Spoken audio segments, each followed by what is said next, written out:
sommaire de ce journal, l'indécision dans la date de la publication provisoire des résultats du scrutin du 30 décembre laisse les deux camps en désaccord visible sur toute l'étendue du pays. Au Lualaba, cela fait l'objet des dissensions des acteurs politiques.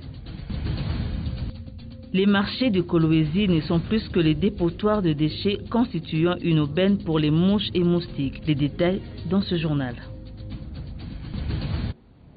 Mesdames, Messieurs, bienvenue dans ce journal. Automédication, monnaie courante pour la plupart de Lualabé, en dépit de plusieurs risques qui y sont liés et de l'interdiction formelle de la législation congolaise.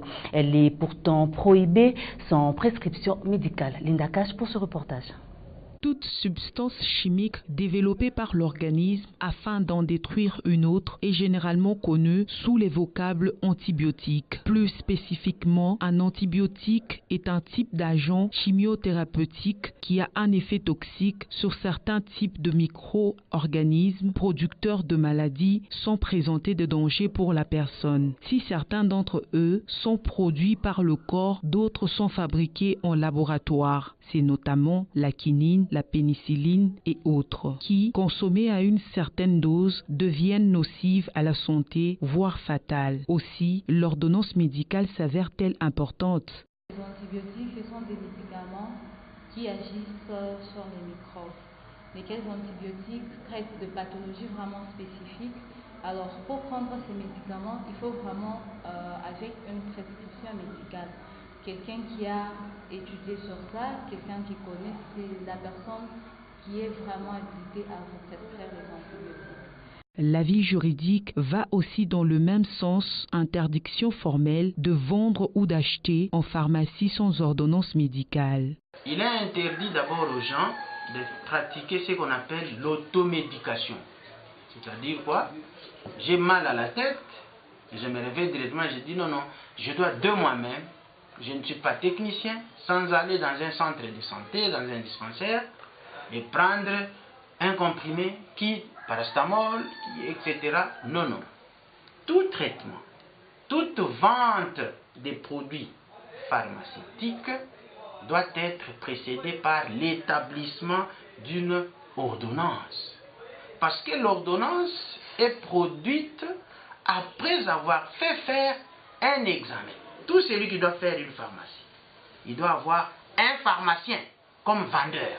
Parce que le pharmacien a la facilité d'interpréter une ordonnance et de donner ce qu'on appelle le mode d'emploi. Donc, respectons la loi.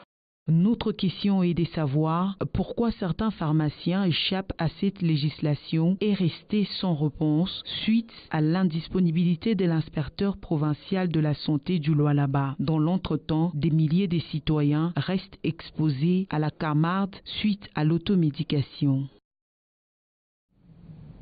Insalubrité, ce mot est devenu indissociable du tableau qu'affichent les différents marchés que compte Kolwezi.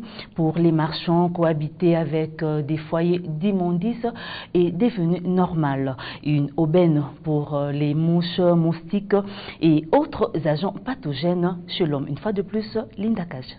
Le marché central de Manika est l'un des lieux des négoces indiqués pour qui veut écouler ses marchandises à Kolwezi. Par conséquent, tous les ménages de cette ville n'y manquent pas de s'y approvisionner. Curieusement, ce marché où des denrées sont parfois exposées en plein air cohabite avec des tas d'immondices de toute nature, un désagrément pour certains. Ceux qui jettent des immondices à cet endroit devraient être arrêtés. C'est de la mauvaise foi. Ce tableau n'est pas loin de celui qui peint le marché Mwangeji au croisement des avenues Ikuku et Mangui. Nous sommes fatigués de ces immondices. Comme j'ai mon fils avec moi, il peut souffrir de la fièvre typhoïde. Je n'ai pas l'argent de l'emmener à l'hôpital. Que l'État nous vienne en aide. Meilleur élève, Sokoyamama à Kasulu, où les immondices sont gérés de manière efficiente, mais y accéder n'est pas facile pendant cette période pluvieuse. Le véhicule ne passe plus à cet endroit et la population est fatiguée de cet état de choses. Que les autorités prennent ses responsabilités. Tous les administrateurs de marché contactés au nom de certaines institutions de la hiérarchie nous ont-ils confié hors caméra se sont réservés de tout commentaire sur cette question de santé publique et partons de haute facture pour la ville. Les uns et les autres implorent l'activité du pouvoir régalien. Le report des résultats des élections du 30 décembre 2018 continue de faire couler beaucoup d'encre et de salive au sein de la classe politique en RDC, tant sur le plan national que local. Les deux camps ne s'accordent pas par rapport à l'imprécision de la date. Mikatenga. Fiévreusement, le résultat du 30 décembre sont attendus comme un fœtus qui a débordé ses 9 mois dans le sein de sa mère. Ils doivent être publiés. Ce retard dans la publication suscite de doutes et des illusions, surtout dans le camp de l'opposition qui le perçoit d'un mauvais œil. La CENI doit fixer la date précise de la publication des résultats et ne pas en faire un mythe. Les élections ne peuvent pas aller dans ce sens-là. Des report en report. C'est vraiment ridicule. Nous osons croire que derrière cette histoire, il y aura un problème. On suspectait Nanga à tout moment. Même aujourd'hui, voyons voir, parce que, vous savez, nous sommes censés aller laisser, peut-être, si réellement il parvenait à nous amener à bon port. Ce que nous avons comme peur, c'est encore faire reculer notre pays en arrière. La question, quelle politique faisons-nous? Nous demandons à la CENI de publier le résultat que le peuple congolais a mis dans les urnes, s'il vous plaît. La précision est très capitale. Qu'on nous donne la date que nous allons publier tel jour. Et nous attendrons à ce que ces jours-là qu'on puisse nous donner. Maintenant, il veut nous faire une surprise. Ça, ce n'est pas normal. Des allégations balayées d'un revers de main, la CENI n'est pas en connivence avec le Front commun pour le Congo, c'est utopique. La CENI, c'est une institution et en son sein, il y a toutes les composantes. Il y a l'opposition politique, il y a la majorité, il y a la société civile. C'est-à-dire qu'il y a des observateurs nationaux et les observateurs internationaux, c'est-à-dire il y a les observateurs de la SADC, il y a les observateurs de l'Union africaine. Et bientôt là, l'avenir nous donnera raison. On saura qui va remporter la victoire. Et les gens qui vont gagner vont fêter, comme je l'ai dit. On aura beau parler, seule la CENI des tranchées et c'est en publiant les résultats des élections de ce 30 décembre. En dehors de nos frontières, rendons-nous au Madagascar pour parler des élections présidentielles. La Haute Cour constitutionnelle a rendu public le verdict tant attendu le mardi 8 janvier 2019. André Rajoelina est proclamé vainqueur du second tour. Gloire Banza pour le commentaire. Selon les résultats publiés par la commission électorale et validés par la justice, l'ancien président Rajoelina, 44 ans, a nettement remporté le second tour disputé le 19 décembre en recueillant 55,66% des suffrages contre 44,34% à son prédécesseur à la tête du pays. Marc, 69 ans, avait immédiatement saisi la haute cour en arguant les fraudes massives. Toutes les requêtes en annulation pour fraude ont été rejetées. À 44 ans, Rajoelina vient de signer son retour au pouvoir, cette fois par les urnes. Auparavant, il a eu à occuper le poste de président de la haute autorité de la transition. C'était entre 2009 et 2014. Âgé de 34 ans, ce qui faisait de lui le plus jeune dirigeant africain. Aux États-Unis, Donald Trump défend sa politique d'immigration. Il pense construire une clôture en acier plutôt qu'un mur en béton à la frontière avec le Mexique.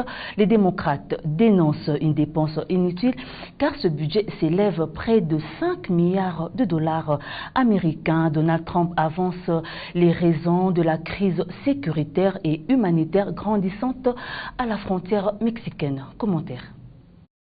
C'est depuis le célèbre bureau ovale de la Maison-Blanche que Donald Trump a pris la parole pour dénoncer une fois de plus la criminalité, les narcotrafics, les meurtres, accusant les immigrants illégaux qui font couler le sang américain. Certains ont suggéré qu'une barrière serait immorale. Alors pourquoi les politiciens riches construisent-ils des murs, des clôtures et des portes autour de leurs maisons?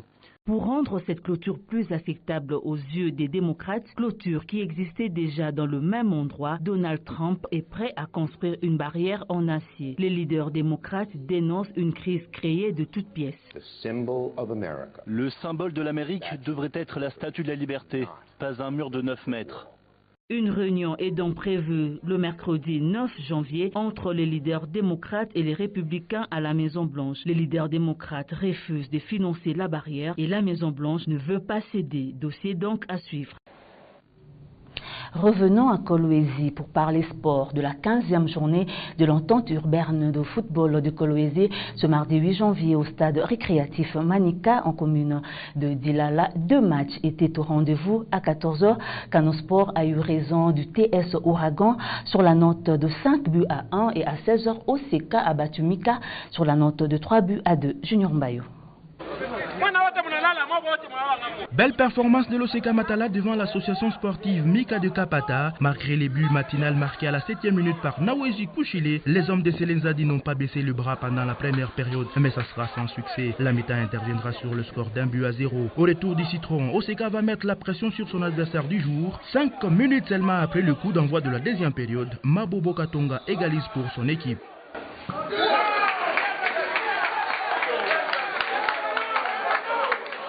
Les goals à goal du jour, Mabobo Katongola va doubler à la 60e et tripler à la 72e minute. 3 buts à 2 sera le score final.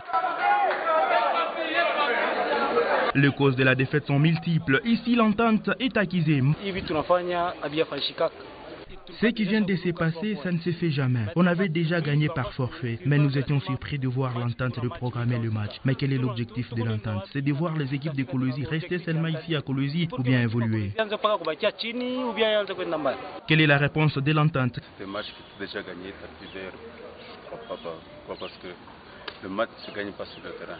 Donc le match se termine à la commission de discipline, comme je vous ai dit autrefois. C'est seule la commission de discipline qui pouvait décider de la sanction qui devait découler le jour où Mika s'était présenté au stade que l'OCK Matala n'avait pas fait subir. À suivre ce jeudi 10 janvier 2018 en 2e division, à 14h, Tonton Sport jouera contre AS New Star et à 16h, le football club Étoile Blanche croisera le CS Fazil.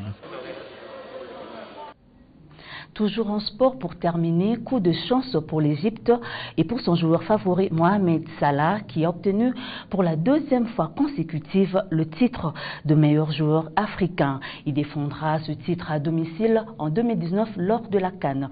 L'Égypte a été désigné pays hôte devant organiser la CAN 2019. Raphaël Oblondi. C'est connu, les prestigieuses compétitions de la CAN se joueront en Égypte. Sa candidature a été préférée par la Confédération africaine de football. Des matchs, des grands enjeux qui se disputeront sous le sol de Pharaon. Ce n'est pas un choix aléatoire. La différence, c'est l'engagement du gouvernement. L'engagement du gouvernement, mais en termes d'infrastructures, que ce soit sportive ou hôtelière ou hôpitaux ou autres, le Cameroun doit s'attendre à être le pays hôte de la CAN 2021 et la Guinée en 2025, un glissement important. Mais nous sommes obligés de faire ce glissement par rapport au temps qui nous a imparti, surtout par rapport à l'année d'attribution de la CAN. Vous savez que ces 3 CAN ont été attribués en 2014. Et de 2014 à 2016, rien n'a bougé. L'Égypte voit ainsi le boulevard dérafler, ses compétitions s'ouvrir, surtout qu'elles auront lieu à domicile. Une coïncidence avec le Ballon d'Or africain 2018 raflé par Mohamed Salah. Lui qui faisait figure des favoris a défoncé son coéquipier sénégalais Sadio Mané et Pierre-Emerick Aubameyang. Salah mouillera son maillot pour défendre les couleurs de son pays et de son titre dans son fief. Mesdames et messieurs, c'est la fin de ce journal, mais l'actualité reste en continu sur le www.wangou.info. Merci de l'avoir suivi.